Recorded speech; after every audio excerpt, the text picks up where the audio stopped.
Hello bachcho, let's read this question. So the question says, analyze the major features of Indian textile before the age of machine industries.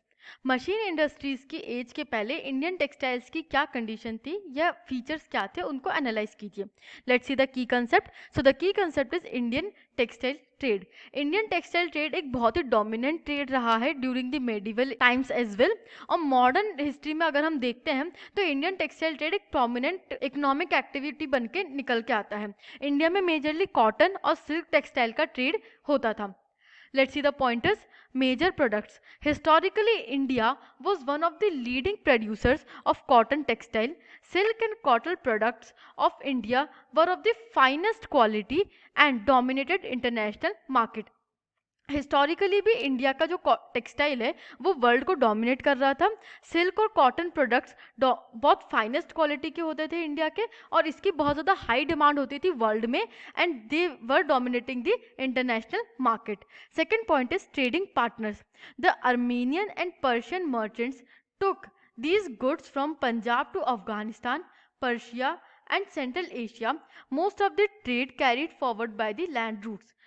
अब यहाँ पे trading partners कौन थे Indian textile के? जो Armenian merchants थे और Persian merchants थे, वो पंजाब से अफगानिस्तान, पर्शिया और सेंट्रल एशिया लेकर के जाते थे टेक्सटाइल प्रोडक्ट्स को, और इसका ट्रेड मेजरली लैंड रूट्स पे होता था. बट वी हैव सीन कि सी रूट्स का भी काफ़ी प्रोमिनेंटली यूज़ किया जाता था for the Indian textile trade.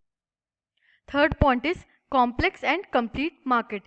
Before the arrival of outsiders, trade was handled by a variety of Indian merchants and bankers.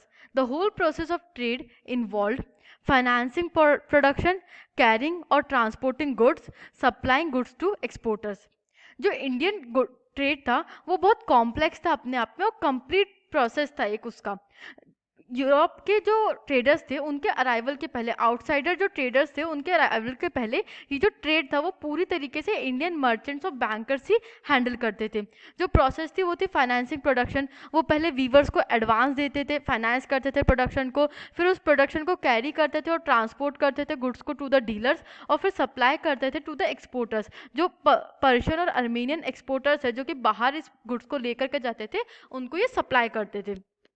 Fourth point is role of supply merchants. Supply merchants linked the port towns to the inland regions. They gave advances to weavers, procured the woven cloth from weaving villages and carried the supply to ports. अब एक different category of merchants थे supply merchants. उनका काम क्या था कि export merchants तक के ये जो प्रोडक्ट है उसको सप्लाई करना.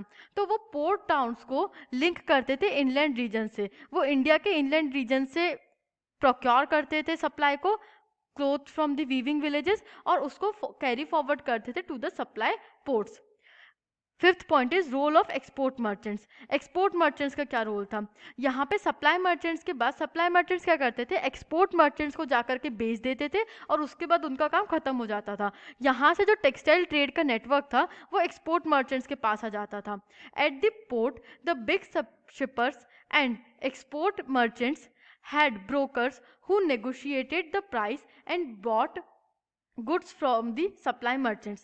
बिग शिपर्स जो जिनके पास बड़ी शिप्स थी और जो एक्सपोर्ट मर्चेंट्स थे, उन्होंने ब्रोकर्स हायर करके रखे थे जो नेगोशिएट करते थे for the price of textile और गुड्स को लाते थे फ्रॉम द सप्लाई मर्चेंट्स. इस तरीके से पूरा इंडियन टेक्सटाइल ट्रेड का नेटवर्क वर्क करता था. I hope you understood this question. Thank you and best of luck.